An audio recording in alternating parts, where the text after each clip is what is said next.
Eu militaba na Unión do Pobo Galego, estando xa na universidade aquí a mediados finales dos anos 70, no último ano de carreira empecé xa a colaborar. Estábamos nun momento en que o sindicalismo vertical desaparecía, dábase unha situación de pluralidade sindical, o sindicalismo nacionalista estaba empezando a nacer, necesitaba apoios e eu xa naqueles momentos me incorporei a traballar no sindicato, a colaborar en montar os primeiros xermes, o Sindicato Obreiro Galego, e a partir de aí, bueno, pues, continuei sempre na expectativa de poder dedicarme á miña carreira profesional, pero a verdade é que me foi moi difícil, fui-me metendo nesta dinámica, asumindo responsabilidades. É un tipo de traballo que exixe moita dedicación, e iso foi o que me mantivo aquí. Empecé como responsable de prensa no seu momento no que era daquela ING, e acabei onde estou, como secretario xeral da CIGA. Eran tempos moi duros. Estaba realmente o sindicalismo nacionalista galego empeza a formarse a principios dos anos 70, coincidiu nunha época con moita conflitividade laboral, en plena crisis económica de inicios dos 70, coincidiu tamén nunha época cunha situación de crisis política moi importante. Estamos falando de finais da ditadura franquista, polo tanto, cunha realidade pois nova, porque realmente non se sabía incluso moi ben como iba a quedar a desaparición do sindicato vertical, cal iba a ser a nova realidade, se iba a ser obrigatorio estar afiliado ou non a unha central sindical, se iba a haber máis dunha central sindical. Posibilitábase que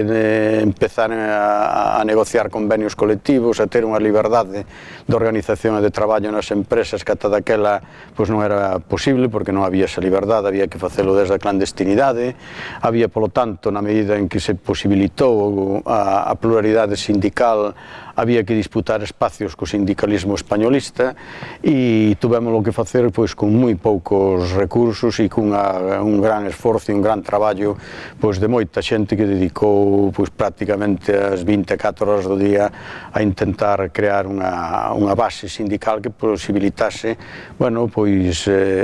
que o sindicalismo nacionalista se visibilizase, pero sobre todo que se visibilizase a problemática específica da clase traballadora galega, que nós entendíamos que ata daquela o que eran os proxectos sindicais estatais non a entendían ou non a comprendían, vían como dunha maneira totalmente homoxénea respecto ao resto do Estado, cando aquí dábanse unhas particularidades que requerían organizacións propias que a entenderan e que a visualizaran e que loitaran por ela. Entón foron tempos moi difíciles por as circunstancias políticas e porque houve que crear todo isto prácticamente desde a nada e con moi pouquiños medios. Foi todo a base dun enorme esforzo militante de moitos centos de persoas. O caso de Cataluña é bastante sorprendente, non pasa igual en Euskadi, onde o sindicalismo nacionalista é maioritario, pero en Cataluña tradicionalmente as forzas políticas nacionalistas non promoveron un sindicalismo propio. Non sei cal é a razón, non habría que falalo con elas. Mesmo tanto os cataláns como os vascos, a verdade que están bastante sorprendidos polo peso que ten aquí o sindicalismo nacionalista, porque, xa digo, os cataláns non foron capaces de montar nada, o que montaron é moi minoritario ainda hoxe, e claro, non costalles traballo entender que nun país como Galiza, onde o nacionalismo a nivel político tampouco é maioritario, sin embargo o sindicalismo nacionalista teña tanta presencia e hoxe sexa maioritario en canto a afiliación e moi próximo a ser a primeira forza sindical en canto a representación nos centros de traballo. Pois eu creo que débese fundamentalmente a que tuvemos a capacidade de manter unha línea sindical moi coherente e de moito compromiso cos intereses da clase traballadora. Primeiro, as alternativas que ofrecíamos pois eran asumidas polos traballadores e traballadoras galegas porque as vían máis próximas, é dicir, falar de algo tan determinante desde o punto de vista social e económico para o noso país como é o tema, por exemplo, de emigración. Unha das nosas consignas primeiras foi a defensa dos postos de traballo na terra, cousa que o sindicalismo estatal pois non o entendía, dicía que era igual ter un posto de traballo que máis daba aquí que en Madrid. É evidente que nós sabíamos como país que por esa vía marchábase moito esforzo e moitos recursos humanos e recursos económicos para o país, todo o que tiña que ver ca expoliación que se daba da nosa enerxía, ca expoliación que se daba do noso excedente económico, co tipo de industria, unha industria moi de enclave, onde non desenvolvía os procesos productivos no noso país, polo tanto non se xeraba valor engadido, non se xeraba emprego, é dicir, que non era casual que aquí tuéramos, a pesar de ser un país rico, estuéramos condenados a estar emigrando permanentemente, a ter os salarios máis baixos do Estado, é dicir, que había todas unhas circunstancias económicas do papel que xoga Galiza respecto do Estado e ora respecto da Unión Europea que xustificaba esta realidade social e laboral. Bueno, pois eu creo que desde o sindicalismo nacionalista eso entendeuse moi ben, as alternativas que nos dábamos, pois a xente veías como próximas e pois sempre fomos moi coherentes desde o punto de vista da defensa dos intereses de clase, é dicir, supemos diferenciar moi ben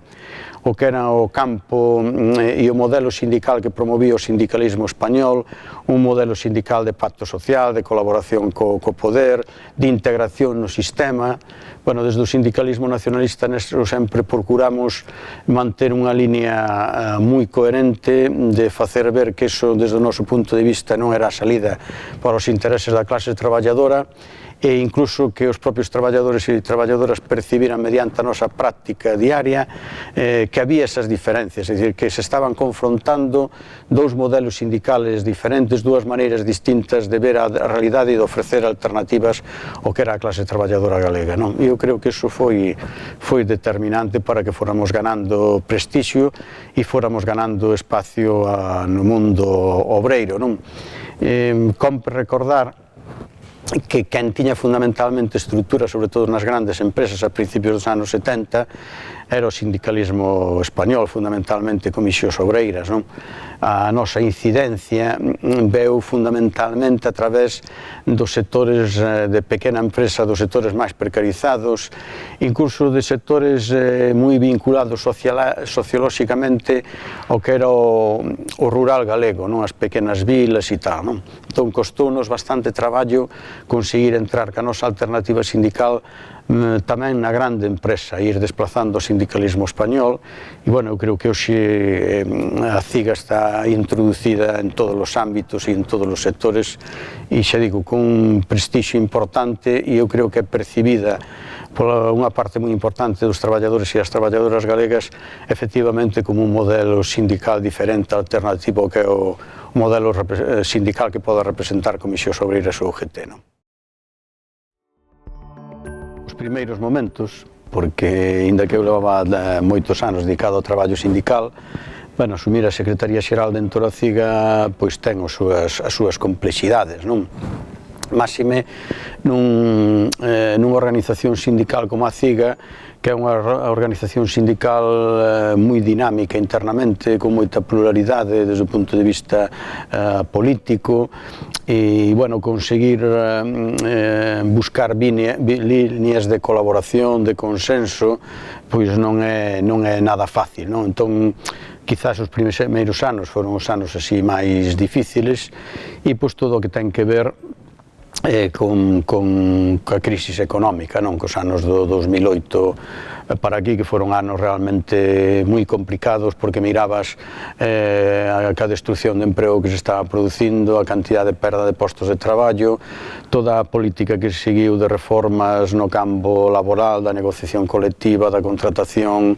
das pensións, o deterioro que eso supuxo a nivel de dereitos e de condicións e de calidade de vida, as dificultades para poder enfrontar todo eso, porque unha maioría absoluta do Partido Popular, pois eso dificultaba bastante conseguir tirar abaixo esas contrarreformas laborais, todo o que supuxo o tema da lei Mordaza e o ataque ás liberdades públicas. Foron anos complicados que levaron a que convocáramos 4 folgas xerais aquí en Galiza e xa digo, foron momentos, por un lado momentos moi difíciles, pero por outro lado tamén momentos satisfactorios no sentido de que hubo respostas moi importantes aquí en Galiza ao que foron todos estes recortes de dereitos e precarización das condicións de traballo. Non hai que esquecer que das folgas xerais que se convocaron, en moitos casos estuveron promovidas desde aquí, en algún caso, e mesmo a resposta que houbo en canto a participación, en canto a movilización na rúa, foron das máis importantes do Estado que se fixo en Galiza, non? O cual demostra ata que punto a idea que se dá moitas veces, non? Dunha clase traballadora galega moi conformista, moi pacífica e tal, demostrouse que eso non é así, é dicir, que hai un nivel de combatividade importante e certo é tamén que neso ten moito que ver o papel do sindicalismo nacionalista, eso é evidente, non? Que axuda a que a dinámica permanentemente que mantemos de movilización en situacións difíciles como esas, onde hai que ir a unha folga xeral, onde hai que meter moito esforzo, moitos recursos humanos para facer eso realidade, bueno, pois o aprendizaxe que supón todos estes anos de traballo, pois nesas situacións así máis duras tamén se nota o papel que xoga aí a CIGA e os cadros da CIGA e os delegados e delegadas sindicais, non? En xeral, a relación que temos é unha boa relación. A CIGA, a pesar de ser unha central sindical aquí da periferia de Europa, dunha nación sen Estado, pois temos unhas moi boas relacións a nivel internacional, unhas relacións moi amplias, moi dinámicas, si cadra con máis dificultades precisamente dentro de Europa, polos prexuicios que hai respecto dun sindicato nacionalista dunha nación sin Estado en Europa. Iso xenera certo tipo de prexuicios a hora de manter certo tipo de relacións e porque además aí xoga un papel enormemente negativo o sindicalismo español, non? Que fai unha campaña permanente de intento de desprestixiar o que nós representamos, de dar a entender que somos un sindicato marxinal, un sindicato que xeneramos división entre a clase traballadora, é dicir, que hai unha campaña de desprestixio por parte das grandes centrales sindicales españolas respecto do que é o noso sindicato. Pero, bueno, xa digo, vamos superando esas dificultades e temos unhas moi boas relacións a nivel internacional. Quizás onde temos máis dificultades, onde as relacións son máis complicadas, é precisamente dentro do propio país, porque, claro, aí confrontanse modelos sindicales e o tipo de sindicalismo que pode facer Comisións Obreiras e UGT. Nos consideramos que ao longo destes anos a política de colaboración, de pacto social que mantiveron foi moi negativa, é dicir, supuxo por un lado un retroceso en dereitos e por outro lado supuxo unha perda de ideoloxía na clase traballadora, de despolitización, de desmovilización e claro, eso é tremendo nunha situación onde por parte do capital estáse avanzando e está mellorando a súa correlación de forzas con respecto á correlación de forzas que podemos ter o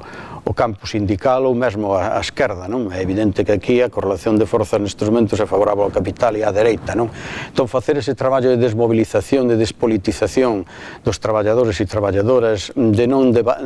abrir debates sobre modelos económicos, de dar a entender que estamos no mellor dos mundos posibles, eso é profundamente negativo para o movemento obreiro e supón, desde o noso punto de vista, un retroceso de moitos anos, non? Entón, nese sentido, pois temos moita confrontación e é-nos moi difícil manter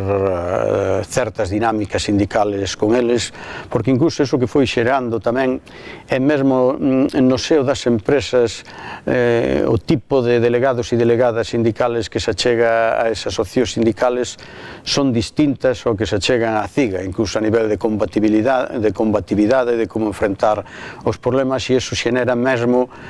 conflitos e dificultades de unidade sindical dentro das propias empresas co sindicalismo estatal. Por eso nós lle damos tanto valor, tanto dentro, internamente na CIGA, o que son as asambleas de afiliados e afiliadas, pero tamén nos centros de traballo, porque entendemos que a unidade sindical hai que construíla por abaixo, e donde mellor se pode construir é a través das asambleas, donde cada quen expoña as súas alternativas e que sexa a xente a que libremente decida a que lle parece máis correcta e a mellor para todos os traballadores e traballadoras da empresa ou do centro de traballo, non?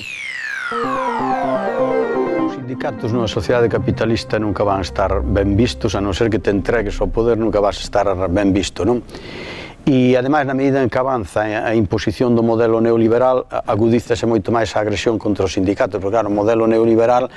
implica desregulación, implica individualización das relacións laborais e, claro, eso todo o que supoña colectivizar os conflitos, ese propio modelo resultalle moi difícil de asumir. Entón está nunha campaña permanente contra as organizacións sindicais, non vamos a ser ben vistas, non? Si a maiores, claro, ante unhas circunstancias como esa, tú non tes un sindicalismo claro de combate e xogas un pouco aí nunha posición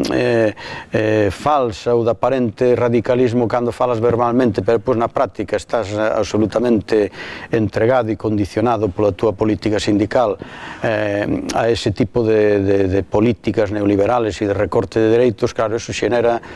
moito desprestixio, non? A única maneira de combatelo é a través dun traballo permanente de contacto cos centros de traballo e cas empresas, e no noso caso moito máis, porque os grandes medios de comunicación silencian bastante todo o que facemos, non? Hoxe, en xeral, todo o que ten que ver co mundo laboral, nos grandes medios de comunicación, dáselle moi pouco valor.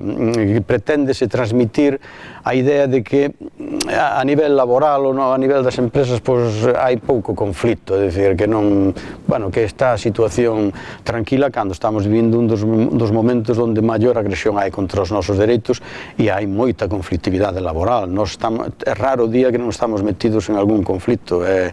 rarísimo, non? Pero os grandes medios de comunicación normalmente eso ocultano, e no noso caso, pois, moito máis. Entón, a única maneira de suplilo é a través de moito traballo, de moito contacto